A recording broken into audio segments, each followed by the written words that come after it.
Welcome to this Think Small Cell webinar, and it's another edition of our series of Small Cell Analyst Forecast Spotlights. And I'm pleased to welcome two respected analysts to the webinar today, Caroline Gabriel, Head of Research at Rethink Technology Research, and Joe Madden, Founder and Principal of Mobile Experts. Each of these analysts will be giving their own 5-year projection and the underlying assumptions, and thereafter we'll have a Q&A session. Before that, I'll introduce the different market segments of small cells and then hand over the control to them. So my name's David Chambers, editor and founder of Think Small Cell, and I've been looking at the small cell industry for about 6 or 7 years now.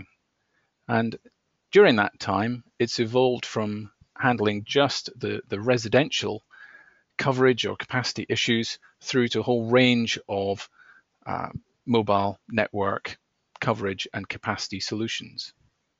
And the chart that you can see in front of you now, we have the 4 main segments of small cells. The residential small cell, typically a small product similar to a Wi-Fi access point that you plug in at home to broadband and gives you instant 3G or 4G mobile phone coverage. The competition for that type of device is changing. There are broadly 2 alternatives. One is to deliver the Wi-Fi service, the voice service, over Wi-Fi. And in the past, there's been a method of doing that called UMA, which is like a 2G or 3G voice and text service. But more recently, there is a 4G voice service, voice over Wi-Fi, that you can expect to see more seamlessly integrated into smartphones like Android and iPhone.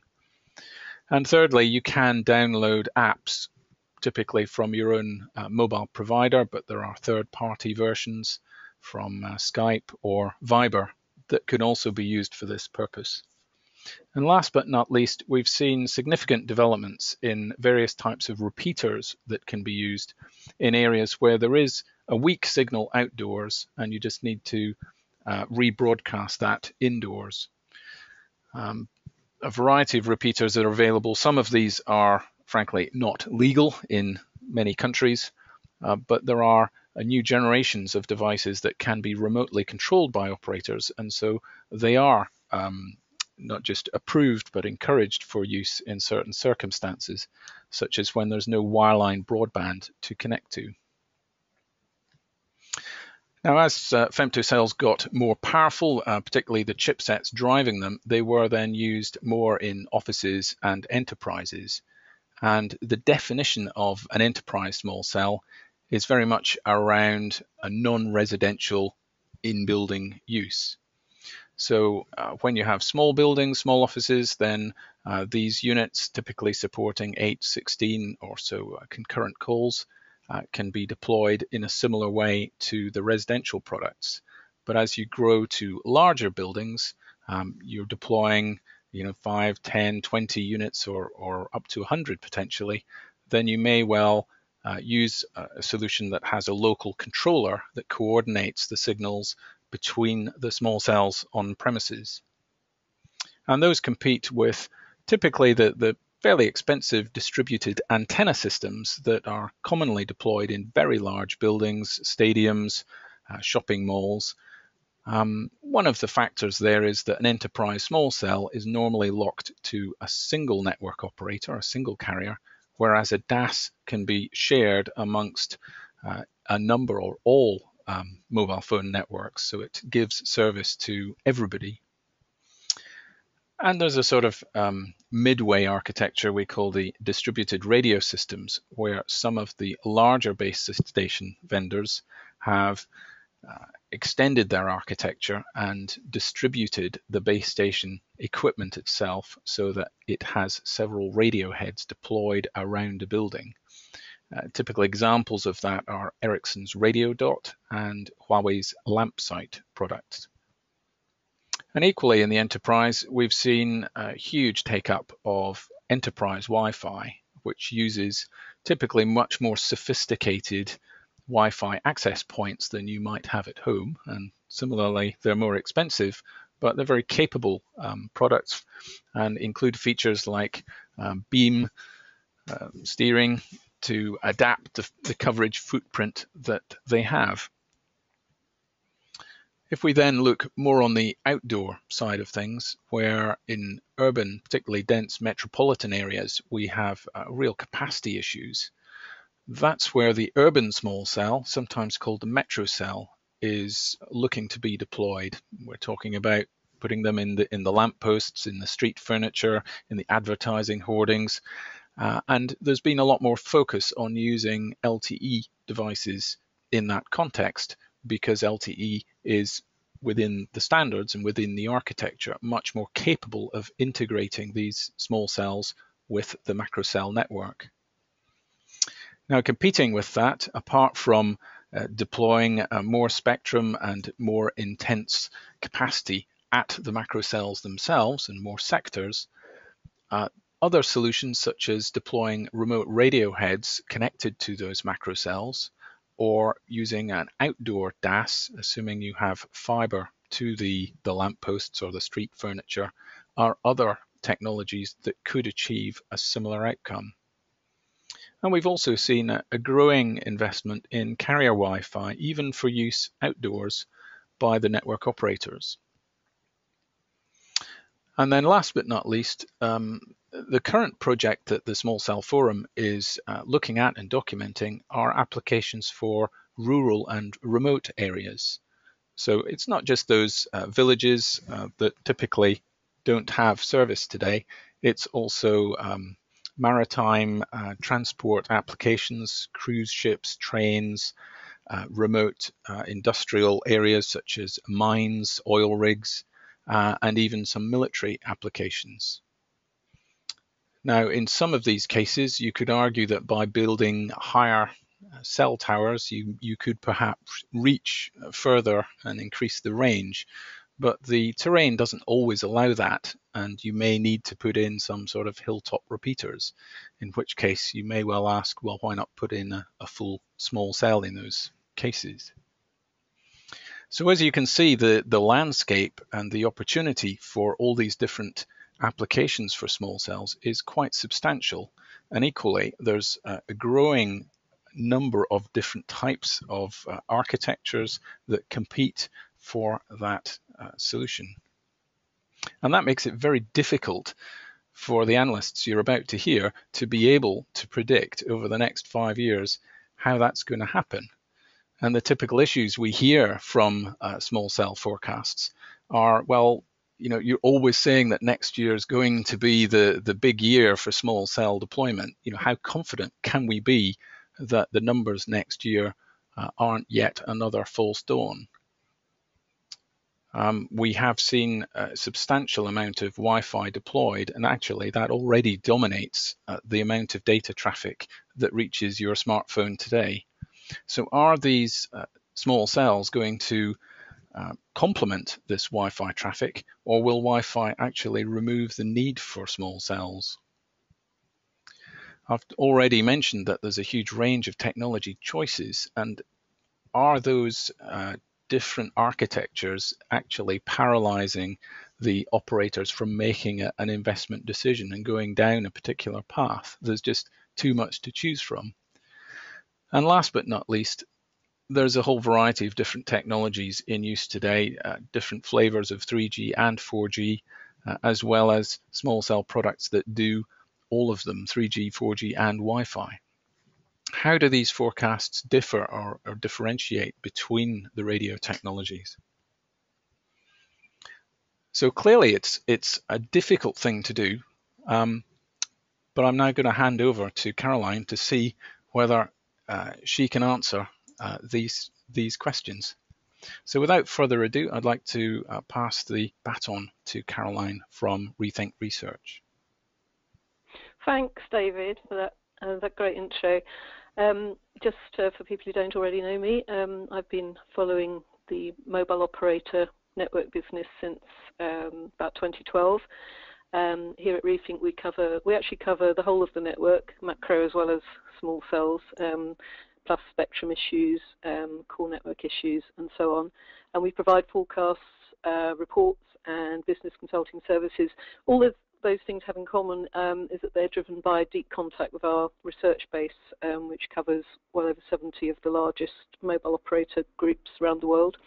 And we focus on the networks they're deploying and the associated business case analysis.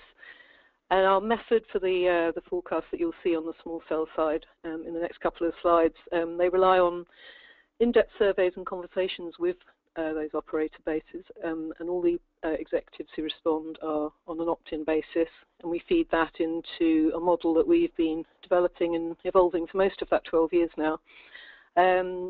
Sanity check it with the industry itself, do broad surveys of the ecosystem, and feeding all that in comes up with what, as David said, despite all that data, is still a complicated exercise, but sometimes it's as important to look at how the trends are changing as to see the headline figures themselves, although obviously we try to get those as close to reality as we can. But let you be the judge of that. If we can go to the first of my slides, David. This is our latest forecast, which will be published in a couple of weeks' time. So it's fairly hot off the press looking at small cells. Unlike Joe, who's coming up next, we don't forecast residential femtocells, so with my slides I'll be confining myself to public access and enterprise cells. And you can see in the graph we've actually split it for the purpose of this webinar into three categories. So urban, which is public access, whether indoor or outdoor. Enterprise, where it's deployed and managed by the carrier. And enterprise, where of course the carrier's spectrum is involved, but where the actual management is done by the enterprise itself, by an integrator or a third-party provider. So those are the three primary categories that we're looking at here, and of course they get further broken down by spectrum and region and indoor location and so on. But hopefully this will give an idea of the overall trends. And we're seeing that in the first couple of years, 2013, 2014, I think it's true to say, everyone would agree that those years didn't live up to some of the predictions that were made for the industry a few years earlier. It's been a slower burn, and that's because a lot of market conditions have changed. Even in the sort of 2011, 2012 period, the way that LTE was rolled out in particular has been quite different to how many people expected, including the operators themselves. I'm sure we'll discuss that later. But we see a fairly gradual deployment in the first couple of years, and the biggest category in those years is urban but indoors, and led by some very, very dense deployments in places like Japan. The outdoor, perhaps everyone's classic idea of the metro cell, the outdoor small cell on a lamppost, has the largest number of issues around it. And except in a sort of few fairly atypical cases, most operators don't desperately need that level of capacity in their urban environments just yet. They can, the LTE macro upgrade is delivering an awful lot, so they can wait a little while, whereas when they're in very dense indoor environments, they sometimes do need to deliver very quickly. Hence why the urban bar is quite high, even though in our view the outdoor deployments have been somewhat delayed. You can also see that through the period, the private enterprise, privately managed enterprise small cells are the only category that continues to grow beyond 2018. And we see that peak in 2018, not because operators will suddenly have enough cells, but because at that point their sort of first wave networks will have been built out and they will be looking towards new architectures. And in particular, at that point, we believe the virtualized RAN and the virtualized small cell will be becoming a real world option. And we'll go on to that a little bit on the next slide, but because this graph refers only to classic self-contained small cells, the virtualized version is not included here, and that's why we see some drop-off in 2019, particularly on the urban side. Other quick points to make. The outdoor aspect, which I as I just mentioned, I think has had a slower burn than many people expected or hoped, does gather pace. From late 2015, we believe a lot of the issues, such as the management of it, the integration with Wi-Fi, the backhaul issues and site issues, will have been addressed to a far greater extent than they are now. There'll be a lot of as-a-service cloud-based offerings which will simplify deployment. And in particular, we see the multi-mode Wi-Fi cellular crossover as being a key enabler of those outdoor metro zones. Wi-Fi does so much of what operators need by itself, but it doesn't quite give the same support in terms of real full mobility, voice coverage, obviously the control that the operator needs, quality of service for certain applications, particularly vertical public safety type applications. So for all those reasons, there is a real reason to bring these two technologies closer and closer together. And we see important enablers of that from the Wi-Fi community. Things like next generation hotspot are important, as well as some proprietary options. And from the cellular industry, increasingly integrating the two technologies and the same site, in some cases even in the same chipset. So from 2018, yes, new architectures start to appear. If we can move to the next slide. Thank you. We'll see a bit of that. This graph is looking not at small cells as in the numbers of self-contained cellular or cellular/Wi-Fi base stations, which is what the previous slide was looking at. This is looking at total small cell sites. So these are short-range, low-power sites, usually in their own spectrum, so separate from the macro, but interworking with it. But they can be filled with any technology, and that may be those self-contained small cells. But there are many other technologies, and David went through the list really comprehensively in his introduction. So all I'm going to add to that is a few of our takes on where the combinations will fall.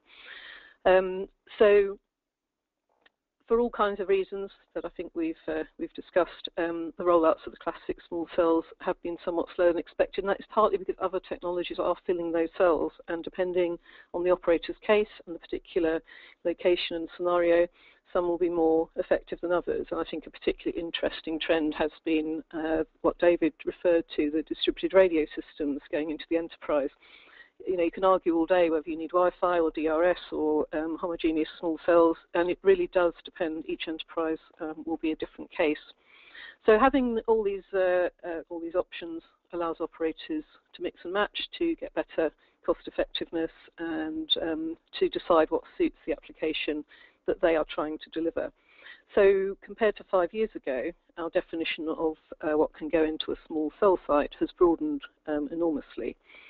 Hence the graph that you see there. There's probably by the 2018 figure that I was referring to previously as the peak. There are about twice as many small cell sites as there are classic small cells, whether those are cellular or cellular/Wi-Fi. And the rest of those sites are filled up by DAS nodes. DAS has certainly hangs on in there. It's a technology that people wrote off a few years ago. Its industry has revived and revamped its platforms really very effectively. And so although it remains something that is only suited to certain types of scenarios and carries high cost, it has even a little growth in it going forward, and certainly holds its own in terms of the percentage of sites that it occupies. The yellow band is Wi-Fi only access points, and those are specifically ones that are deployed directly by mobile operators. Mobile operators will access far more Wi-Fi sites than that.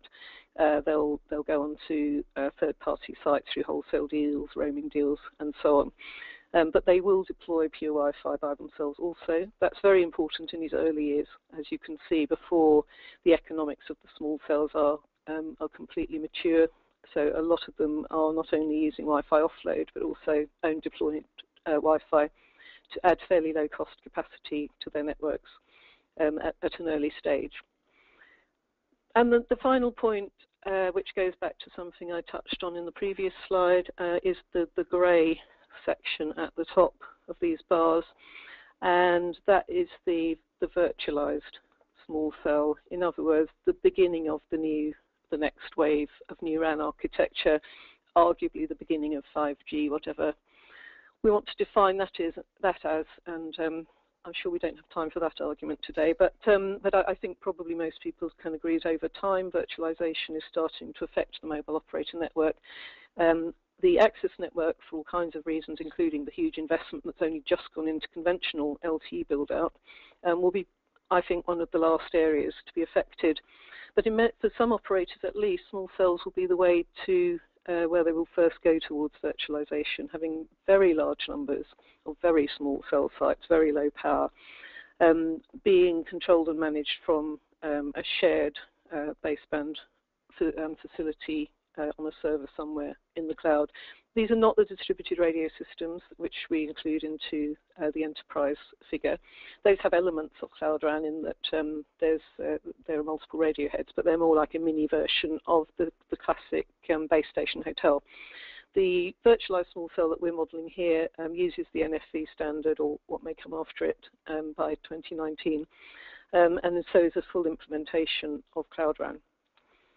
And I think my final point I'd like to make before handing to Joe is on that cloud issue. The other important aspect of cloud that I think will transform these pictures once again is the shift towards small cells of all kinds, especially as they become more numerous and more complicated, being managed from the cloud in a very dynamic way, and often by a third-party provider who will be providing that as a service to the operators.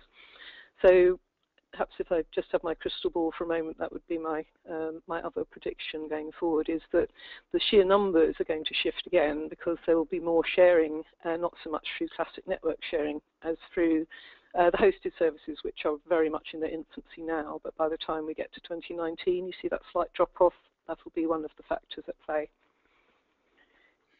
And that's it from me. Great. Thanks very much, Caroline. Can I just clarify a couple of points on terminology in your chart? You're saying thousands of cells. Do you mean cells shipped or cells deployed? Oh yes, sorry, cells shipped. Yes. Shipped. For example, 2018, almost 5 million cells. And yes. for so they're if you had deployed by operators as opposed to base stations shipped out of the factory. So when you say, so that's the difference between shipped and deployed. Are these physically installed during the year, or are they're installed and switched on? Yeah. So they're deployed, right? They may be for trial use, but they are physically in use by the operator. And secondly, if we're talking about one of these multi-mode small cells that maybe does 3G and 4G, you would still count that as one unit rather than two, because it's got two. Yes, all the cellular small cell figures include multi-mode cellular stroke Wi-Fi. So the separate Wi-Fi figure is when it's a Wi-Fi only hotspot that is managed by a mobile operator. Right. And last point, these are not aggregate numbers. So in 2018, there would be a fresh new 5 million supply of product. Yes. Okay. Thanks very much. It's now my pleasure to hand the baton over to Joe Madden, founder and principal of Mobile Experts. Over to you, Joe. Okay, thank you very much, David. And we can go ahead and start with the first slide here. I love doing this spotlight series, David, because Caroline comes at things from a financial point of view and looking at the mobile operators' capital spending and the shift in the business model.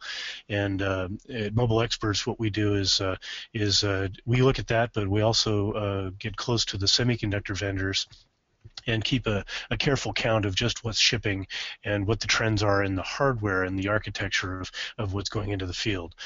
So coming at this from two different points of view, I think this is a useful exercise for us to compare notes and see how we view the world differently. Firstly, just a quick introduction on Mobile Experts. We're a small market analyst firm, 6 guys that focus on the radio chain. So you can see the forecasts that we do around base stations, small cells, DAS, synchronization, Wi-Fi, Cloud RAN, backhaul. These things are all radio-related topics, and each of the analysts that work with me here are 20-year experts in one of these particular areas. Let's go ahead and jump to our first forecast chart here, David. Okay, so what I'm showing here is a view of 2 kinds of small cells. We have the, as Caroline calls them, the self-contained small cells, which have all the baseband processing in them in either non-residential or residential applications. And then we have the blue section at the bottom, which we call low-power remote radio heads. Essentially, these are radio nodes which are on a CPRI type of interface where the baseband processing is centralized somewhere and eventually virtualized. And in our view of the market is that the small cell market in general is growing. Of course, when you look at the big picture of things, there is a shift from outdoor to indoor deployment, and we're definitely seeing that in terms of the self-contained small cells. We've seen a rise in shipments during this past year, and actually the backlog for 2015 that we're tracking with a lot of our semiconductor vendors is quite strong. So you can see we have a dramatic step up in residential femtocells, even in the first 6 months of 2015. Which is quite encouraging, related to TalkTalk and British Telecom coming in as a new class of customers, non-traditional mobile customers deploying residential femtocells in a licensed band. So that's an encouraging sign that we're starting to see additional deployment in the residential application from new mobile operators that have not been there before. And at the same time, we are seeing growth in both indoor and outdoor small cells by the carriers themselves and by enterprises. So that brown section on the top is growing in 2015, and I think we'll see additional growth through time. We're not quite ready to forecast a peak as Caroline is in terms of peaking self-contained small cells, but in our 5-year forecast we do see enough demand out there that there could be ongoing growth in that area. And then finally, the virtualization of the network and the use of LTE advanced features is quite popular, and I think we can get into some of the details of this in our Q&A session.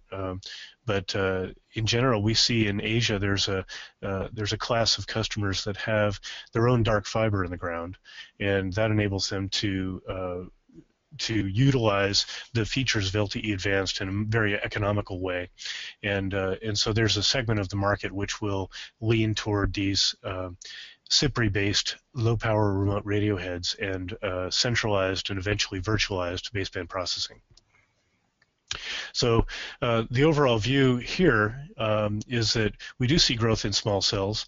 When we look at this compared to Wi-Fi and DAS, the comment that I would make is that I think the DAS market has actually been on a much stronger growth track for the last 3 years, and you could see 30 to 40% growth in the DAS market, whereas the small cell market has been bumping along at very low growth. But I think that will start to equalize a bit over the next 5-year period, and we'll start to see a more balanced growth between DAS, Wi-Fi, and small cells. Let's go ahead and go to the next page, David. One of the things I'd like to talk about today is this balance between Wi-Fi and licensed technologies, and we've been tracking the data that people actually use on their phones using Mobidia reports and a few other sources of information about how mobile users are actually utilizing the network and how much data is passing through Wi-Fi networks versus some kind of a licensed network. And you know, the balance point has been shifting. You know, we were seeing a couple of years ago that it was roughly 50-50, that we had smartphones using half their data on Wi-Fi and the other half on the macro network and DAS networks and so on. And that's been shifting. It's more in the range of 65 to 70 to 75%, depending which country you're in now, going onto the Wi-Fi network. And over time, we're now anticipating that that will end up in the range of 85% on a combination of private Wi-Fi systems and service provider Wi-Fi systems.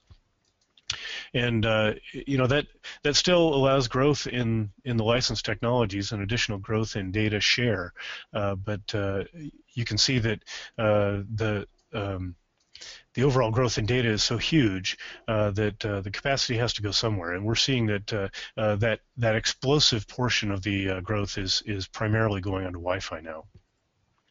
Now, one of the reasons that we're predicting this ongoing trend toward Wi-Fi is that we're seeing a dramatic impact from Wi-Fi calling and Hotspot 2.0 technology and an acceptance of those conceptual ideas and the business models that go with them for mobile operators and fixed operators alike. So, for example, there are now plans in the United States where you can use a Wi-Fi first calling plan, and you can either have a free plan or pay only $5 or $10 a month, as opposed to the $70 per month that you might pay for a full-fledged, high-quality mobile service.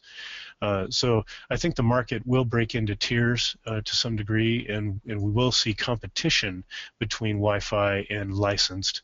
Whereas 2 years ago, I was seeing a trend toward convergence. I think the competitive aspect will be more prominent than we had thought before. And that's why you're seeing some of the changes in the forecast numbers that we're showing this year as compared to last year. Just one example of that, in 2014, we're just about to wrap up the year, we're seeing the deployment of public Wi-Fi access points, that is access points deployed by some kind of operator or venue that's open to the public for public Wi-Fi use. Those access points outnumbered public small cells by more than 10 to 1. And so I see greater momentum in the Wi-Fi space right now than I do in the small cell space. So I thought that might be an interesting view for everyone to have for today. Thanks very much, Joe. So the audience have heard from both our analysts today, and now it's your opportunity to let us know whether you think those forecasts match your own predictions. So I'll just launch the poll on the screen now. And if you could give a view as to whether you think the analysts' opinions are actually too optimistic, about right, or frankly pessimistic in terms of small cell shipments, or indeed whether this is just such a difficult thing to do that your guess is as good as anybody else's. So half the audience has voted now. If I can just encourage you to click a button, I'll close the poll in 5, 4, 3, 2, 1, and gone. So as you should be able to see on your screen now, this is a really difficult thing to do. I think both Joe and Caroline deserve some credit for putting their reputation on the line to try and put some figures on the charts there. Interestingly, of the people who didn't think it was too difficult to predict, the majority are saying the analysts are about right. It's a tough one, but I think that's pretty useful feedback. So any comment on the poll question, the poll feedback there, Caroline? Yeah, I mean, I think I'm quite pleased that people realise how difficult this is. Actually, it's because it is, and of course, as analysts, we have to get as accurate as we can, but we also have to come out and say to the market, well, things do change that even the greatest model in the world cannot foresee. And I think a lot of people who actually buy forecasts and spend a lot of money on them are almost as interested in what changed and why it changed as they are in the headline figures, because particularly when you're doing operator-driven forecasts, operators change their minds for all kinds of reasons that they couldn't foresee either. So they do make 5-year plans, and they do feed in what they believe they'll do. And as analysts, you have to sort of sanity check that somewhat and weigh up whether it's realistic. But when you get something like the economy falling out of the sky in 2008, everyone changed their plans. So, it's those sorts of, most things aren't quite as dramatic as that, but you can get a major vendor delaying a shipment, and that can affect everybody's plans. Wi-Fi has been a big change factor, that it became so much more usable by carriers much more quickly than I think had originally been forecast, which took a bit of the urgency off public small cells. So you're constantly weighing up all those balancing factors, and I think it goes back to what I was saying on my on one of my slides, is that where I think it's important to get it right and you can get some real accuracy is on the number of cells that operators need to fill in order to deliver what they need to deliver to customers. What does change sometimes is the balance of which technologies are going into that, and you have to try and look forward at what the technologies will each provide. But that I think for me that's the bit that changes most dramatically, is suddenly a vendor launches something new that nobody had considered, and it changes the operator's thinking about what to do with their networks. And I guess the current example of that is the virtualization. Yeah, it's a tough one. So Joe, I mean, the same question for you, but I think I'd emphasize that you've had to revise your 5-year forecast numbers quite significantly since 12 months ago. I think the number of cells for next year are down, 40% since this time last year. How difficult do you find it to predict these numbers given these uncertainties? I think it's a good point, and you're right. I've dropped my forecast for small cells significantly, and I've brought up my forecast for both DAS and Wi-Fi. As I say, I'm rebalancing these things because Caroline has a very good point. There is a number of coverage points that's necessary for these operators to meet the needs of the end users, and especially when we go indoors, there's just a large number of nodes that are needed. The question is, which node are they going to put in the field? Now, I mean, it's a period of volatility that we're entering now. That really it's interesting. It's like the stock market or something. When things are more uncertain, the market can become very volatile, and small indicators can result in big changes in your outlook. And I believe the reason we're in that place right now is that we're seeing these competitive technologies. You take DAS and small cells and Wi-Fi and Cloud RAN. The questions that are out there are not answerable in some ways with what we know today. We can do, as analysts, we have the advantage of being able to talk with the operators about cost models, and they'll share some very quantitative cost figures with us because we're not selling them anything, and we can have sort of a friendly conversation that way. So I think we can quantify what we think the cost is for each of these technologies and some of these tangible factors. It's the intangible things, like what is the quality of a Wi-Fi calling plan? What is the continuity of the Wi-Fi network expected to be 3 years from now with Hotspot 2.0 deployment? And will you be able to use that like a cellular service in an urban setting? I think these are sort of unknown questions that put a lot of volatility around these predictions right now. Thanks very much, Joe, and thanks for your honesty, both of you, in kind of sharing how hard it is to do these things. So I would say to any of our audience, if you'd like to put a question to either or both of the analysts, then please submit it on the panel on the right of your screen, and I'll do my best to coordinate and combine the various topics that are coming in. The first one here is around voice over LTE, VoLTE, and voice over Wi-Fi in regard to these forecasts. I'm certainly aware that not not every network operator, even if they're deploying 4G, does plan to deploy VoLTE. And I believe that you have to have VoLTE in order to then extend it to run voice over Wi-Fi. So a question to both of you, really. How important is VoLTE and voice over Wi-Fi to the forecasts, and what should we look out for to validate their effects? Perhaps I could start with Caroline on that one. Yes, I mean, I have to declare my hand as being a skeptic on VoLTE in terms of the impact it will have for operators.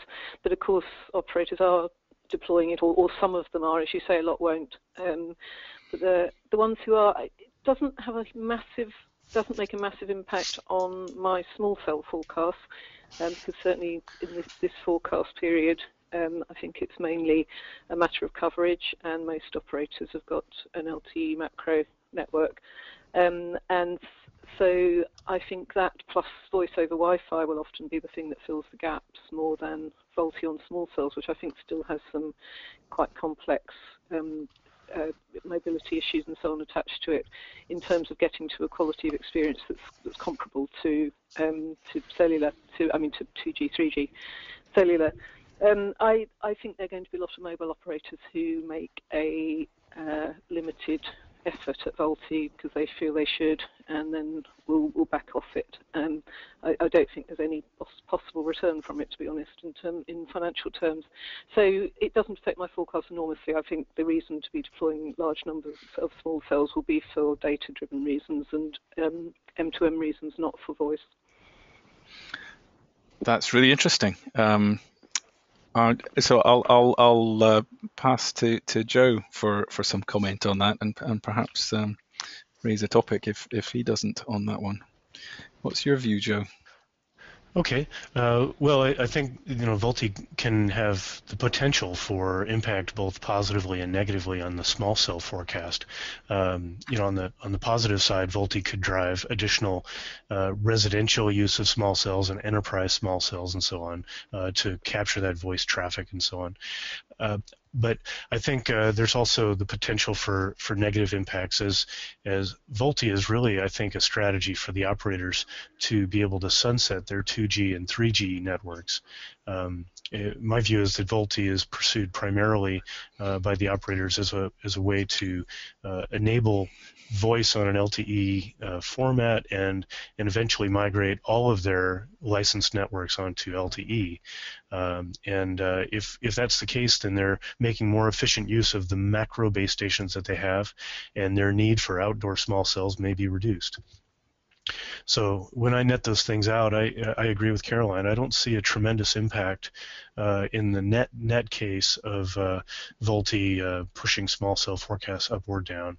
I think there to some extent it's a technology which is being experimented with, and on the positive side, I don't see that great an impact in driving the use of small cells, and on the other side, I only see a few operators that are really seriously looking at a sunset for 2G and 3G altogether.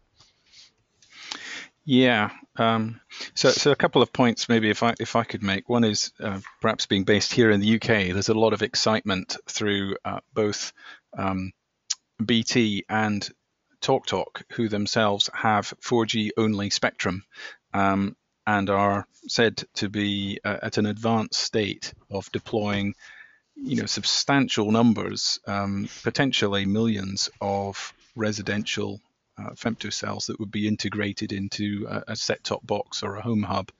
And one of the reasons why VoLTE is important to them is that they could then deliver voice service over that 4G unit. And that potential, given the kind of numbers we're talking about in total for residential forecast shipments, that could have a fairly substantial effect. Yeah, that's true, David. In fact, I think you've seen recently that I've increased my residential numbers to incorporate TalkTalk and BT. That is an interesting case because it's a totally new class of customers for the small cell vendor, and it's not a traditional mobile operator coming out of the fixed telecom world, there may be one or two of these type of customers in several countries, which have a few million subscribers in the home, and there would be a need for this sort of quad play sort of product. But I don't think that it's a worldwide phenomenon where you're going to have a very competitive market with hundreds of millions of subscribers. Yeah, I could agree it might not be hundreds of millions, but I think people have looked at what's happened in France with Free France and have used that model. It's 3G femtocells integrated in their set-top box rather than 4G. But I guess we're talking not just hundreds of thousands, but millions deployed. And as a result, Free is a very profitable operator in that country.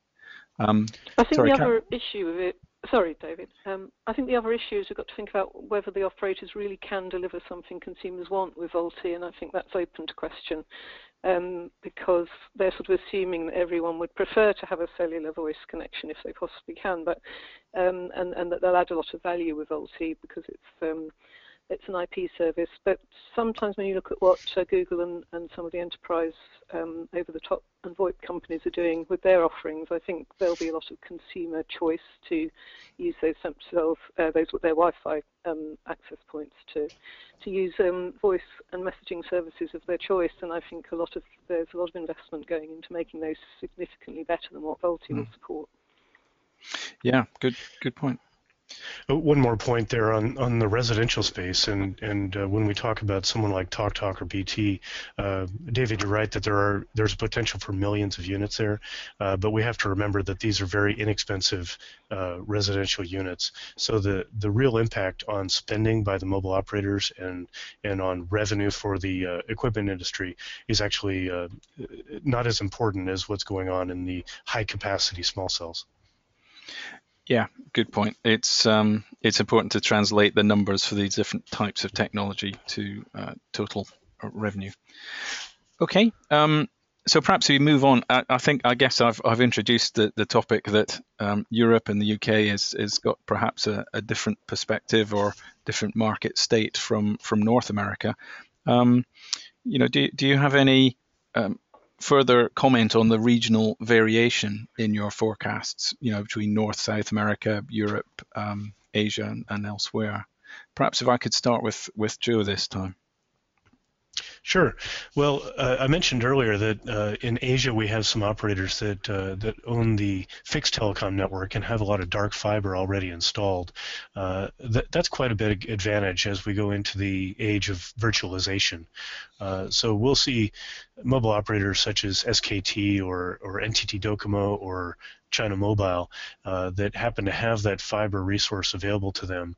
We'll see them in a position to take advantage of LTE advanced features such as coordinated multipoint or interference coordination, some of these features which boost capacity and really improve the overall quality of the network. I think that will be one regional flavor in Asia that may not be seen in the deregulated economies of the West. And on the other hand, in the United States, we have a very mature ecosystem around DAS.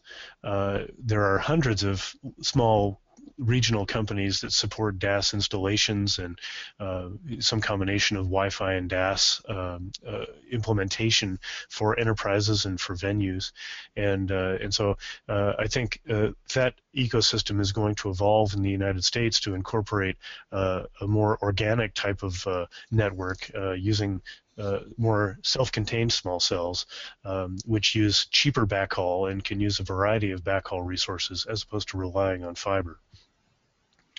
And in Europe, we'll see a combination of those things, but I think we will again see a leaning toward more of the distributed small cells in the short term and Cloud RAN more in the longer term. Thanks, Joe. Caroline? Yes, I agree with quite a lot of that.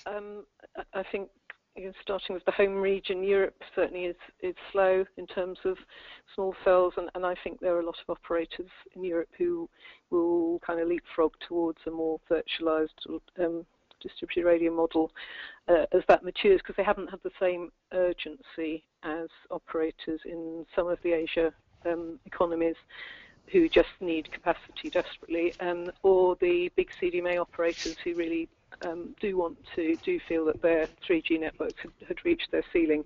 So most European operators outside of a few urban hotspots like London do have a fair bit of capacity left.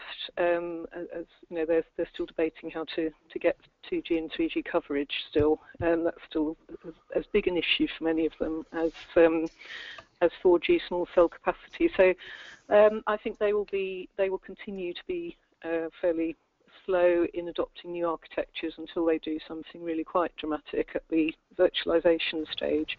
And I think seeing what companies like Telefonica are preparing for, you can see that coming along. North America always seems skewed by its great enthusiasm for DAS compared to other regions, and also for Wi-Fi, for carrier-class Wi-Fi, which really has been driven by that market, I think, again, because of the shortcomings traditionally of their cellular networks. And Asia, if we'd had more time, I always like showing small cell slides where you exclude the obvious Asian economies, Japan, Korea, and China, because they skew the forecast so much with a few enormous operators. And I completely agree with what Joe was saying about the ones who have fibre and therefore are already in a position not only to have very dense rollouts, but to play around with new architectures like cloud, because they have the infrastructure there. So for me, those are the main regional points that I see influencing the patterns in the next few years. Thanks, Caroline. Well, talking about North America, I just had a question point out that the recent spectrum auctions in the US, I think it's AWS-3 spectrum, have surpassed something like $40 billion for the new spectrum. Is paying this amount of money justifiable commercially? I mean, is there some other reason for it rather than technical benefit? And wouldn't it be better just to spend the money in small cells? I know, Joe, you had an article published a week or two ago about that, so perhaps let you have a first word on that one. Yeah, I think I've had more hate mail from this article than any other that I've written. I do believe strongly that this is it's been overpriced. You know, when we look at that $40 billion for 65 megahertz of spectrum, it's quite a high price. It's much higher in terms of megahertz per pop than anyone has paid before. And I think what's important to note is that it's dominated by a couple of vendors that have really taken a strategy of trying to exclude operators number 3, 4, and 5 from gaining traction in our economy here. You know, the United States is a very competitive wireless market. We have very high average revenue per user compared to other countries around the world, and so it's sort of a gem that Verizon and AT&T want to hold on to. My view is that they're spending more than they would normally for this spectrum as a competitive strategy, not really because they need this spectrum, but because they want to exclude other people from having the spectrum. And I think the best way to state that is that, you know, if they were to spend $10 billion on some fiber and some small cells, they could gain much more capacity than they gain in this AWS-3 auction. And they could actually gain that capacity in exactly the places they need it. Think about it. You spend $40 billion for the spectrum, and then you have to spend another $30 billion or so for the equipment to fill out that capacity. And so I think we're talking about a really dramatic difference in the amount of money spent to get the capacity that they're talking about. So does that mean that those competitors who were locked out, who presumably aren't weighed down with 40 billion of debt, are they in a better position potentially because they could spend their 10 billion or whatever on small cells or other infrastructure, or would they still be at a disadvantage because ultimately you still need the wide area coverage?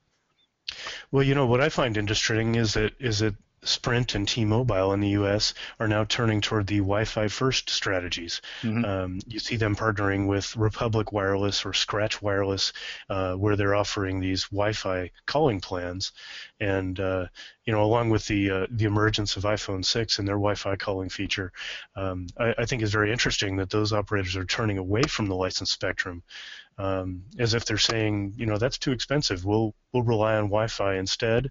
We'll use the spectrum that we have on the license side to gain quality, and I imagine they'll use license-assisted access or some aggregation of licensed and unlicensed spectrum and as time goes on.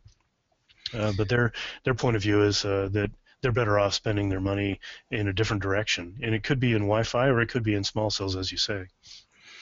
And Caroline, so do you need to buy any more spectrum if you were going to deploy small cells? I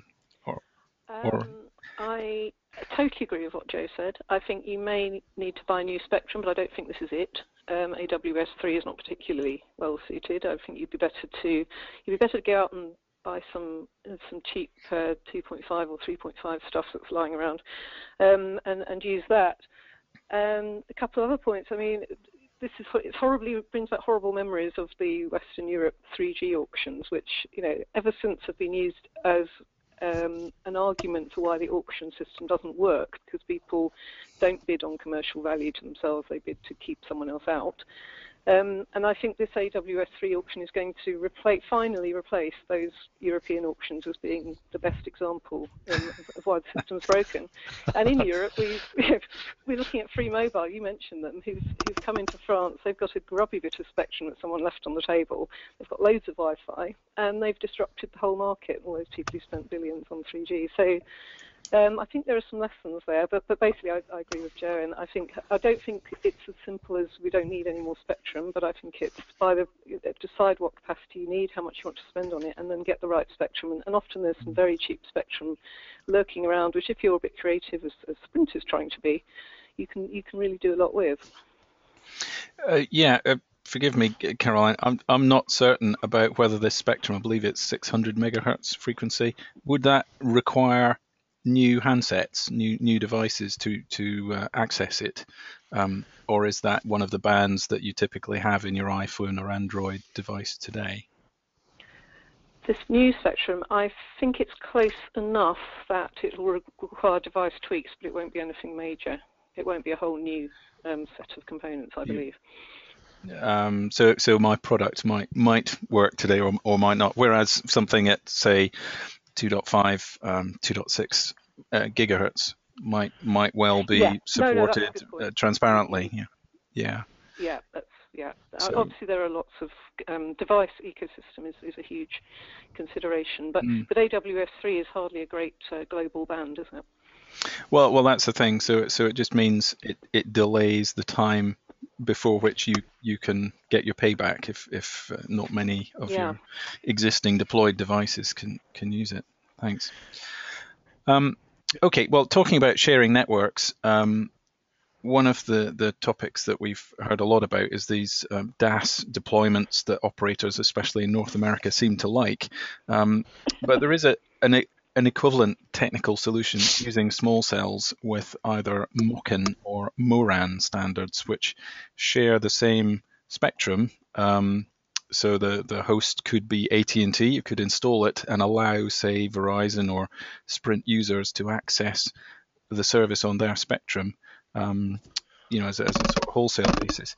Do you see that networks are either in North America or elsewhere prepared to accommodate using that facility, and therefore invest in that perhaps instead of DAS? Sorry, to Caroline, that one. Not yet. I think in many ways they're targeting different things, although perhaps they shouldn't be. But I think DAS is extremely well proven. It's got a very tight market of vendors and service providers who all kind of know each other, and its technology has been around for a long time. I think MOCN's got the exact opposite, that although it's there, it's not tried and tested. And I just think it's as simple as there being a general uncertainty whether it would yet deliver the same robustness and benefits as something that operators have seen at work for many years. Mm-hmm. Joe, do you have a view on that? You know, my view about these is that it's not really a technology issue so much as that these guys don't like to play together. You know, the big competitive network operators in each country, there are many countries where they just prefer not to share any infrastructure together. And we've seen this in the United States for last year's American football Super Bowl. We had a DAS system deployed by one of the major operators, and one or two of the competitors joined that one. And then the other primary operator here in the U.S. built their own entire network because they chose not to participate in that DAS project. So, you know, my view is that sometimes they make decisions to spend extra money just to have their own control. And I think, especially when we get into something like a MORAN, where they can't control the radio characteristics of the signal, many of these operators prefer to differentiate along the lines of network quality, and that really comes down to the dBs of RF power and so on in each location. And if they can't control that, they just choose not to participate. So when we've talked about DAS and small cells, when they're deploying the carrier Wi-Fi systems, do you expect them to deploy parallel carrier Wi-Fi nodes, access points everywhere, or would they be again more prepared to share them? Yeah, in that case, I expect more sharing to happen. If you would have asked me that question 2 to 3 years ago, I would have expected operators like Verizon and AT&T to begin deployment of their own carrier Wi-Fi networks. But in fact, what's happened in the last 2 years is that the cable companies in the United States have far overtaken the mobile operators when it comes to public Wi-Fi deployment. And I think as time goes on, over the next year, we'll find that the cable operators and in other countries, some fixed telecom operators will have such substantial carrier Wi-Fi networks deployed that it doesn't make much sense to go build a parallel network. And I think in this case, it's not a case of such direct competition. This is now a major mobile operator using a carrier Wi-Fi network that's deployed by a peripheral competitor, or maybe an indirect competitor instead of a direct competitor, and so they're more willing to do that. Yeah, but perhaps one for you, Caroline, that we've seen neutral host DAS deployments, and I've seen 1 or 2 companies talking about neutral host small cell deployments, where either they use parallel sets of small cells or boxes that can do multi-operator, or propose this mock-in feature. Do you see any significant potential growth in that approach compared to DAS over the coming years? Yes, quite a lot, but I think towards the end of the period we're talking about, because I think there are issues with the business model and with the way the technology is deployed that need to be addressed more fully before there are big deployments. So I think at the stage where operators and other providers do need real density, they will start looking at neutral host. I mean, just the logistics of finding sites and avoiding interference and so on are going to become extremely difficult if everybody is owning all their own cells. But I also think that just the issues of managing these networks will be something that companies will be very keen to get off their plates.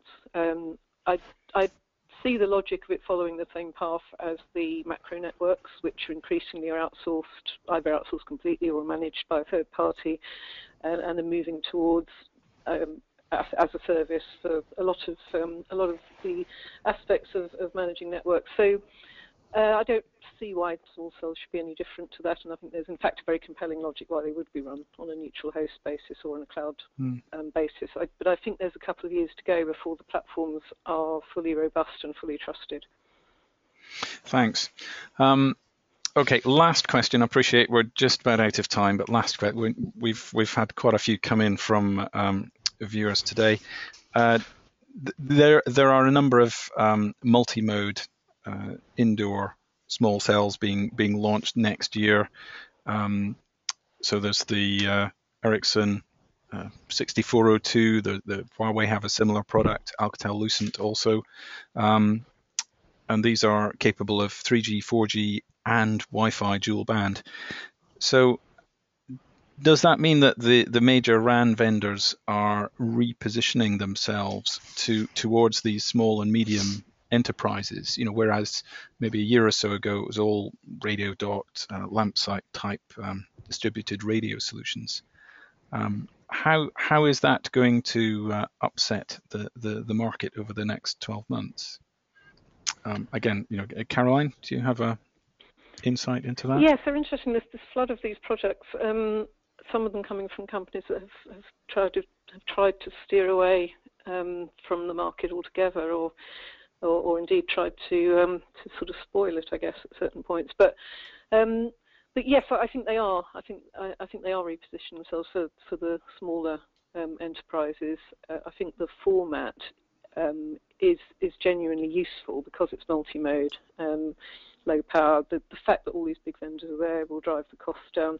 I guess the big fear for everyone is, are any of these things going to interoperate together? And will we lose the idea that all these indoor small cells should be multi-vendor networks? I think that's very much up for debate. But yes, I think all these vendors have suddenly almost seen that there's a market about to happen, that where there's enough volume, and they've driven in a slightly new form factor, which I found extremely interesting.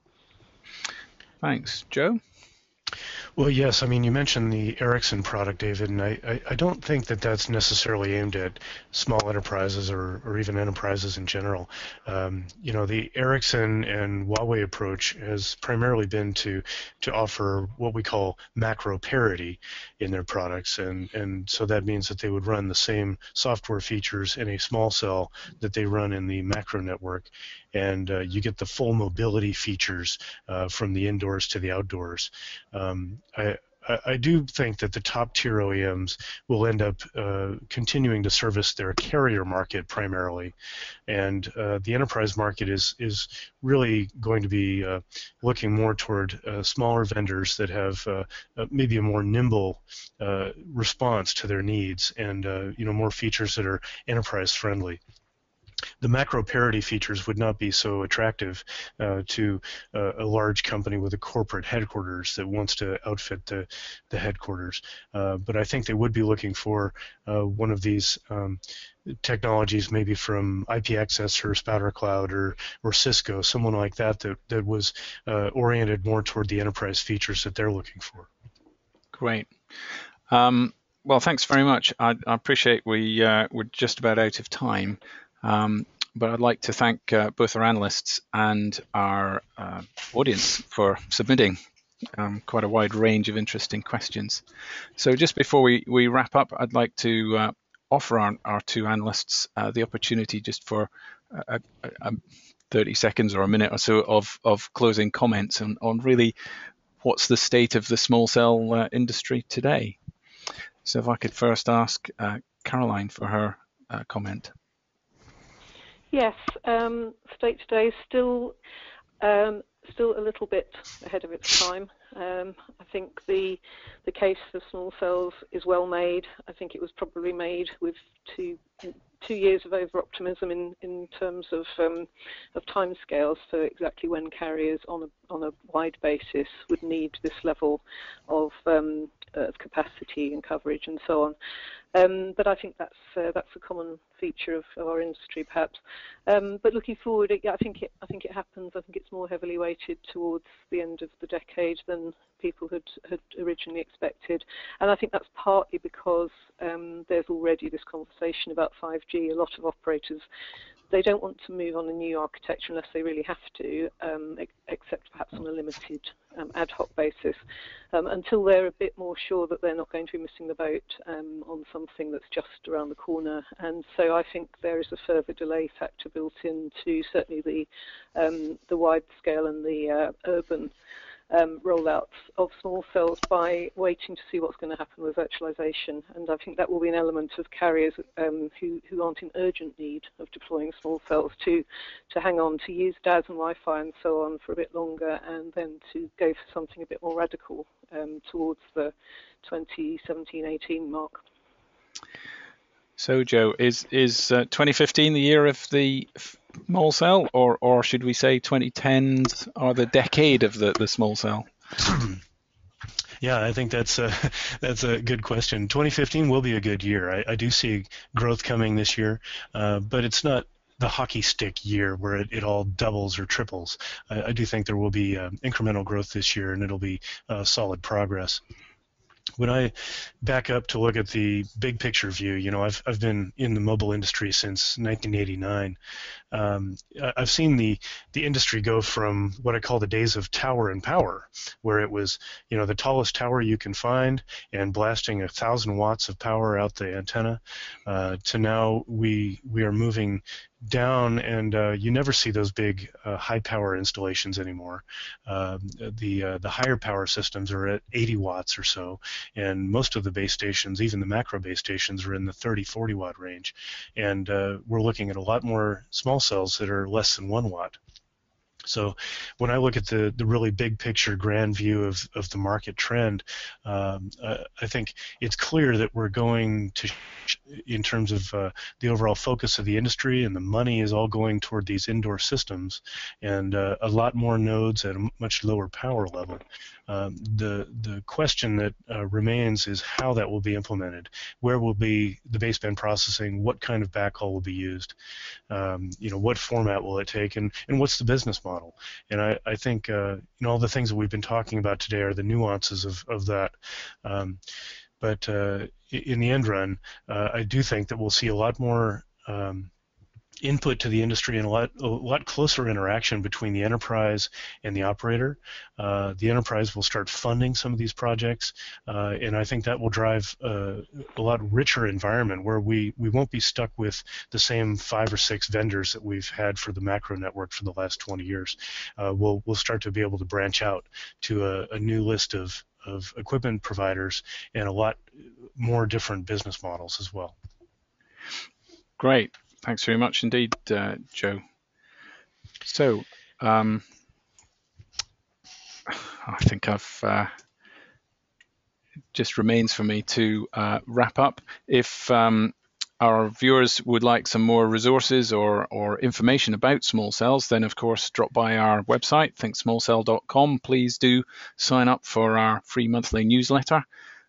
We have various white papers on offer today, including how to select and choose enterprise wireless solutions. And we'll be having an editorial webinar come up next month. Our next one is on selecting the best or most appropriate enterprise wireless solution. The Small Cell Forum itself also has many documents in its release documentation available for free download at the website address shown. And equally, if you'd like to contact any of today's analysts direct, then their website addresses are listed there. The recording of this webinar will be uploaded and published to everybody who's attended, and you'll receive an email, also a copy of the slides, as well as those who unfortunately weren't able to attend.